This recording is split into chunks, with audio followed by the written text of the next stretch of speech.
Sadibou, we've just ended a 2 days General Secretary training, which is being organized by you and your team Restore Confidence. Tell us the reason behind this training. Thank you, Modwes. The whole idea behind this training is we've realized that there is a huge capacity gap between the General Secretaries of the clubs and what they're supposed to understand when it comes to football administration. So it was our objective that we needed to build their capacity by sharing the knowledge and experience that we've had so that they can also come to a level where they'll be able to administer their clubs in a well-structured manner. I mean, if you look at most of these clubs, most of them haven't gone to any sort of training. I myself, I hadn't gone to any training here in the Gambia, but most of the time I do research, and when I travel to other countries, I try to build my capacity by interacting with others and learning from what they do, whether it's in Europe or here or in Africa. So this is what I've used, and I thought it was important that the club general secretaries understand what they need to do. And when we came in yesterday and today, we realized that there is a huge capacity gap in terms of club secretary generals understanding, and that's the whole idea behind it, to ensure that they know what they're supposed to do.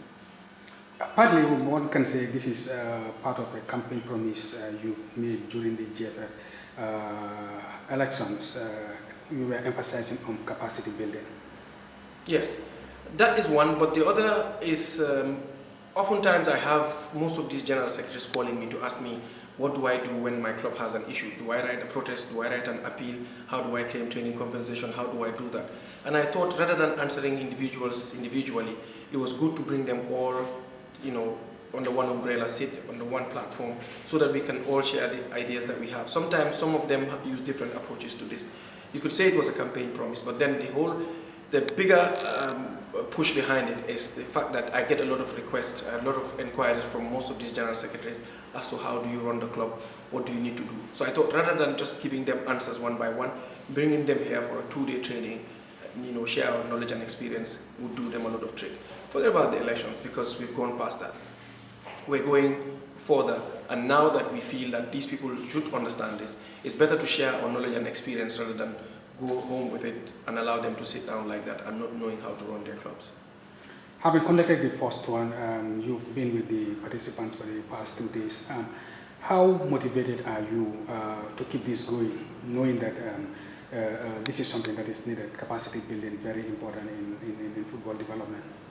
I mean, this training has even exposed a lot of things, because I realized that aside of the general secretaries, even the communications and PR individuals need a lot of training. That was the reason why the other resource person today was Sang Mendy, the managing director of Majak, who came in to help and talk to these people to explain to them the communication aspect.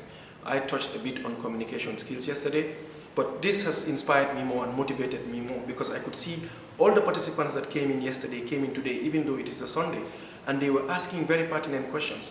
And I think it is incumbent on all of us, those who have experience on some of these things, whether football administrations or communications. Let us offer these trainings, because I did this pro bono. I didn't charge for it. I thought, it's important that I do this so people understand the need for such a training. And this training has exposed a lot of things that tell that these people really need a lot of capacity building, a lot of training, so that they can better understand how clubs are supposed to be run, how clubs are supposed to be structured, to be able to take our clubs to the next level. We are trying to become a professional league, where the GFF is trying to professionalize the league. Now, if these leagues are professionalized and these people do not have an understanding as to how they run these things, we have a huge problem. The coaches and the referees are doing their own training, which is coordinated by FIFA or CAF.